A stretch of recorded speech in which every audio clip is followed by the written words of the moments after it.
There are several qualities about Chris that stand out. I think probably the first one that just jumps out at you is his always wanting to get better. In fact, that's one of our core values at KDV is always getting better. And over the years I've observed Chris, he's always, he's a lifelong learner.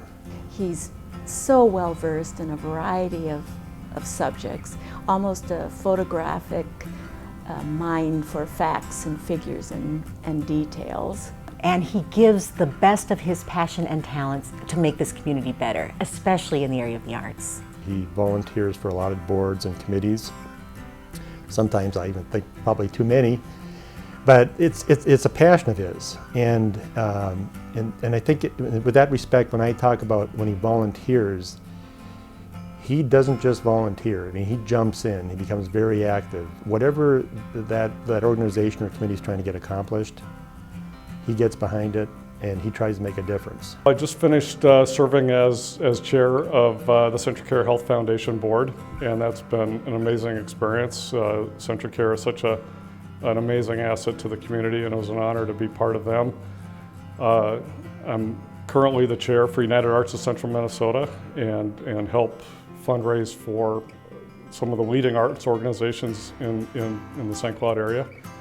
And then I serve on the board of the Central Minnesota Transportation Alliance, because anybody who's driven on some of our streets and tried to get to the cities on I-94, and we want more air service out of the St. Cloud Airport, transportation is definitely an important feature of making sure our community continues to grow in a positive way. He has donated hours and hours of financial and business pro bono advice and guidance throughout the years. In fact, he often asks, "What more can I give?" And I always answer him that we're only asking for an arm and a legacy. And Chris has given us both a very generous legacy. Chris really understands the value that the arts can bring to us as a community. The arts can help connect us culturally. The arts can help us celebrate different ethnicities. The arts can help us tell stories. The arts brings an energy to the community, and without it, we would be less. My interest in the arts really was multidimensional. I was real interested in art as a kid and thought about becoming an architect. So I did a lot of drawing when I was a child, and I was a voracious reader, still am, just love reading. And being on the New Tradition board developed my passion for the theater type side of the arts, and then love going to art museums because I was making art as a kid. So I've been to many art museums around the world.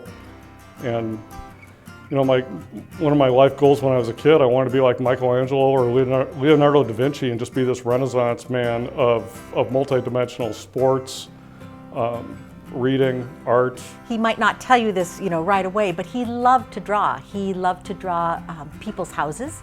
He drew pictures of submarines and of golf courses. And the really interesting thing is that he would sign and date his artwork, hoping that one day, it might be museum quality. I don't know that dream has happened yet, but Chris has turned that childhood passion for the arts into supporting the arts for all of us. What a gift that is. When people look back at Chris's career and his life, I think they're going to see someone who is willing to give of his time and his treasure. I think the legacy that Chris gives us is to be true to your passions, and when you know what you're passionate about, stick with it, make a difference. That's certainly what Chris has done.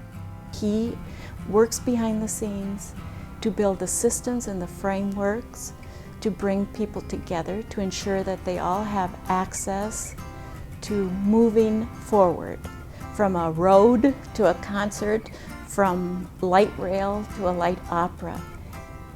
Chris's interest is putting the connections, the frameworks, the systems in place that connect the community, and that's his legacy. This award is it's such an honor. I mean, I really just did my community service because I wanted to, and so to be recognized for it, thank you to the foundation.